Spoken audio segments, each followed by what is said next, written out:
Assalamualaikum warahmatullahi wabarakatuh. Salam dan bahagia.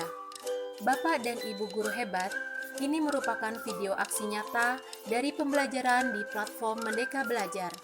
Perkenalkan, saya Novi Dwi Astuti dari SMP Negeri 24 Samarinda. Dalam aksi nyata kali ini, saya akan berbagi pengalaman dan pemahaman tentang Merdeka Belajar. Nah, Bapak dan Ibu, pada platform Merdeka Belajar, sedikitnya kita akan mempelajari 5 modul. Yang pertama, mengenali dan memahami diri sebagai pendidik. Yang kedua, mendidik dan mengajar. Yang ketiga, mendampingi murid dengan utuh dan menyeluruh. Yang keempat, mendidik dan melatih kecerdasan budi pekerti. Dan yang kelima, pendidikan yang mengantarkan keselamatan dan kebahagiaan. Bapak dan Ibu, saya akan mencoba menjelaskan terkait materi yang pertama, yaitu mengenali dan memahami diri sebagai seorang pendidik. Yang pertama, sebagai guru, kita harus memahami kekuatan dan kelemahan yang kita miliki. Kekuatan itu harus terus kita kembangkan agar kita senantiasa dapat mengambil peran-peran yang strategis dalam pembelajaran, dapat memberikan tuntunan yang baik sesuai dengan kodrat yang dimiliki murid. Sedangkan kelemahan hendaknya kita jadikan sebagai ajang untuk terus memperbaiki diri, mengupgrade ilmu pengetahuan, mengikuti pelatihan-pelatihan untuk meningkatkan kompetensi, agar kelemahan-kelemahan yang kita miliki dapat kita minimalisir. Yang kedua, setiap murid memiliki karakteristik dan kebutuhan yang berbeda-beda. Untuk itu, kita harus bisa mengenali dan mengklasifikasikan setiap karakteristik dan kebutuhan murid.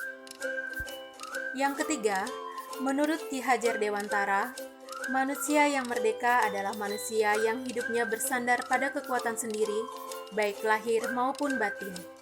Jadi, tidak tergantung pada orang lain, tidak terperintah, dan dapat menegakkan dirinya sendiri. Pada poin keempat, sebagai seorang guru, kita harus bisa membantu menggali potensi yang dimiliki murid, agar kelak murid dapat mencapai keselamatan dan kebahagiaan yang setinggi-tingginya. Yang kelima, dalam memaknai perkembangan zaman, saat ini murid-murid kita telah memiliki cara belajar yang sungguh berbeda dengan kita dahulu. Mereka sangat akrab dengan dunia teknologi, menjadikan internet sebagai salah satu sumber belajar utama, dan dengan cepat dapat mencari dan mengkonfirmasi pengetahuan dengan teknologi dalam genggaman. Bapak dan Ibu, menyikapi perkembangan zaman, yang harus kita lakukan adalah menyesuaikan diri dan mengikuti perkembangan yang ada. Dan pada poin keenam, guru harus adaptif terhadap perubahan. Jadi, sebagai guru, kita harus dapat menyesuaikan diri dengan perubahan-perubahan yang ada, baik itu tentang perubahan perangkat pembelajaran, strategi atau metode yang dipakai dalam mengajar, maupun mengikuti perkembangan di dunia teknologi yang terus berkembang pesat. Kita bisa menyesuaikan diri dengan cara membuat media pembelajaran digital. Materi pada modul yang kedua yaitu mendidik dan mengajar. Menurut Ki Hajar Dewantara, pengajaran merupakan bagian dari pendidikan. Pengajaran adalah proses pendidikan dalam mentransfer ilmu untuk membekali kecakapan hidup anak. Sedangkan pendidikan memberi tuntunan terhadap segala kekuatan kodrat yang dimiliki anak agar ia mampu mencapai keselamatan dan kebahagiaan yang setinggi-tingginya, baik sebagai seorang manusia maupun sebagai anggota masyarakat, agar ia bisa diterima dengan baik dalam masyarakat, serta dapat memberi kontribusi yang positif, baik dalam keluarga, bermasyarakat, dan untuk bangsa Indonesia. Ki Hajar Dewantara meyakini bahwa untuk menciptakan manusia Indonesia yang beradab, maka pendidikan menjadi pintu utama untuk mencapainya. Dalam proses tuntunan, anak diberikan kebebasan.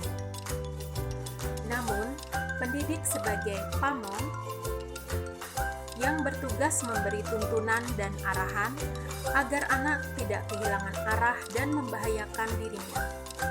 Seorang pamong dapat memberikan tuntunan agar anak dapat menemukan kemerdekaannya dalam belajar. Anak juga secara sadar memahami bahwa kemerdekaan dirinya juga mempengaruhi kemerdekaan anak yang lain. Ki Hajar Dewantara melaksanakan budi pekerti dengan cara Tutwuri Handayani yang dikenal dengan sistem Among, yaitu ing ngarso sung tulodo, artinya di depan menjadi teladan, ing madyo bangun karso, artinya di tengah memberi semangat, dan Tutwuri Handayani yang artinya di belakang memberikan dorongan. Sedangkan tujuan memberikan tuntunan dan pengajaran yaitu untuk menjadikan murid sebagai manusia yang merdeka. Bapak dan Ibu, kita beralih pada materi yang ketiga, yaitu mendampingi murid dengan utuh dan menyeluruh. Poin-poin yang ada pada modul 3 yaitu pendidikan bergerak secara dinamis menyesuaikan kebutuhan zaman. Poin kedua, salah satu tugas guru adalah menggali potensi yang dimiliki murid agar dapat dikembangkan menjadi suatu kekuatan yang ada pada anak. Poin ketiga, sebagai seorang guru, kita harus senantiasa memperhatikan perkembangan zaman. Pada era revolusi industri 4.0, kita sangat dekat dengan dunia teknologi, sehingga dari segi pengajaran pun kita harus bisa menyesuaikan diri dengan perkembangan zaman yang ada. Teknologi hadir untuk dipelajari, bukan dihindari. Yang keempat, guru dapat merancang pembelajaran yang berkelanjutan, terbuka berdasarkan kebudayaan bangsa. Hal ini sesuai dengan asas Trikon yang dikemukakan Ki Hajar Dewantara, yaitu kontinu, konvergen, dan konsentris. Kontinu artinya perkembangan yang dilakukan harus berkesinambungan dan terus-menerus dengan perencanaan yang matang. Konvergen artinya pengembangan yang dilakukan dapat mengambil dari berbagai sumber, tidak terbatas pada satu sumber saja. Dan konsentris artinya pengembangan yang dilakukan harus tetap berdasarkan pada kepribadian bangsa Indonesia sendiri. Karena tujuan utama pendidikan adalah menuntun tumbuh kembang anak sesuai dengan karakter dan kebudayaannya sendiri. Materi pada modul yang keempat yaitu mendidik dan melatih kecerdasan budi pekerti. Poin-poin materi pada modul ini, yang pertama yaitu budi pekerti merupakan hasil bersatunya gerak pikiran, perasaan, dan kehendak sehingga menimbulkan suatu tenaga. Yang kedua, budi pekerti juga merupakan perpaduan cipta, rasa, dan karsa. Yang ketiga, budi pekerti peserta didik tidak hanya dibentuk di lingkungan sekolah saja, tapi juga terbentuk dari lingkungan keluarga dan masyarakat. Yang keempat, kodrat anak diibaratkan kertas yang sudah terisi penuh, yang terisi berbagai macam coretan dan lukisan, sehingga tugas pendidik adalah menebalkan dan memperjelas arti dari coretan dan tulisan tersebut. Materi pada modul yang kelima yaitu pendidikan yang mengantarkan keselamatan dan kebahagiaan. Poin materi pada modul ini yaitu sebagai seorang guru tidak hanya mengajarkan ilmu pengetahuan saja, tetapi guru harus mampu membimbing dan memantau peserta didik untuk mencapai pemahaman yang bermakna.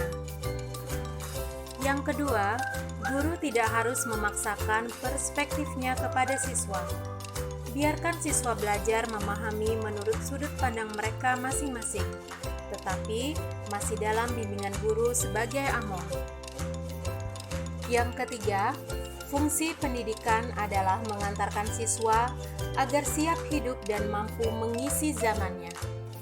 Dalam konsep belajar menurut Ki Hajar Dewantara, pendidikan dan pengajaran merupakan usaha persiapan dan persediaan untuk segala kepentingan hidup manusia, baik dalam hidup bermasyarakat maupun hidup berbudaya dalam arti yang seluas-luasnya. Ki Hajar menjelaskan bahwa tujuan pendidikan yaitu menuntun segala kodrat yang ada pada anak-anak agar mereka dapat mencapai keselamatan dan kebahagiaan yang setinggi-tingginya, baik sebagai manusia maupun sebagai anggota masyarakat. Oleh sebab itu, pendidik hanya dapat menuntun tumbuh hidupnya kekuatan kodrat yang ada pada anak, agar dapat memperbaiki lakunya, hidup, dan tumbuhnya kekuatan kodrat anak. Namun tetap memperhatikan kodrat zaman dalam pengembangan kodrat alam seorang anak. Dengan kata lain, seorang anak diharapkan mampu tumbuh dengan baik di zaman milenial ini, namun tidak juga tercabut dari akar kebudayaannya. Demikian pemahaman tentang materi Merdeka Belajar yang dapat saya bagikan. Bapak dan Ibu dapat memberikan umpan balik melalui link Google Form berikut ini.